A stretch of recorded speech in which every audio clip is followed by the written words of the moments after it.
Ready? 1, 2, 3, start. Mukherjee learned council appearing for the state of Madhya Pradesh referred in detail to various subsections of section 50. She also referred to section 51 laying down the penalties for offences committed under section 53 dealing with the punishment for wrongful seizure and section 54 dealing with the power to compound offences. Learned counsel submitted that prior to October 2, 1991, while subsection bracket start to bracket close of section 50 was in existence, the specified officers were empowered to release any vehicle, vessel or weapon seized under clause section C of subsection 1 in connection with any offence under the Act. But the provision was deleted and was substituted by subsection 3 that limited the power of release only in regard to any captive animal or wild animal. The legislative intent was thus clear that no release was permissible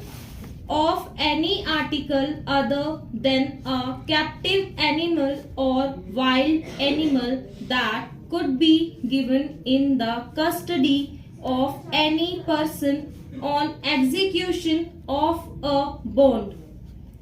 Learned counsel submitted that section 50 of the Act provides a complete and comprehensive scheme in the matters of entry, search, arrest and detention for prevention and detection of offence under the Act and excluded the application of any other Act, including the Code. She maintained that at no time it was open to the magistrate to direct for interim release of a vehicle seized under section 51 bracket start C bracket close of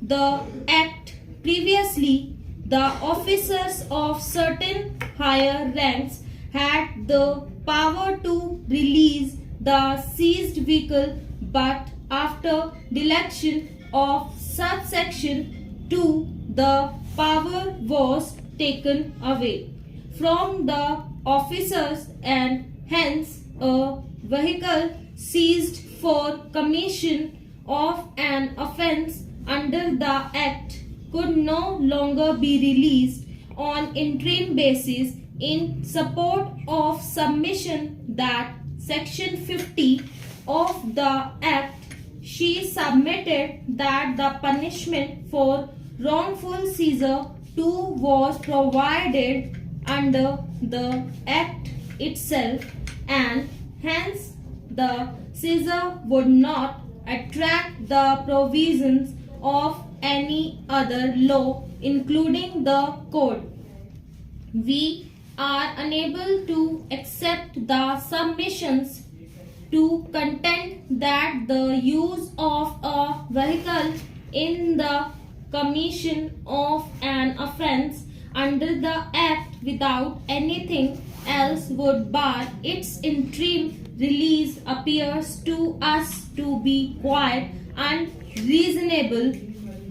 There may be a case where a vehicle was undeniably used for commission of an offence under the Act, but the vehicle's owner is in a position to show that it was used for committing the offence only after it was stolen from his possession.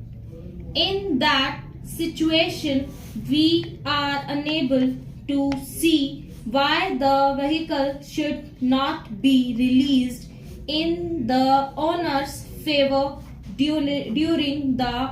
pendency of the trial. We are also unable to accept the submission that section 50 and the other provisions in chapter 6 of the Act excluded the application of any provisions of the code, and it is indeed true that section 50 of the Act has several provisions specially aimed at prevention and detection of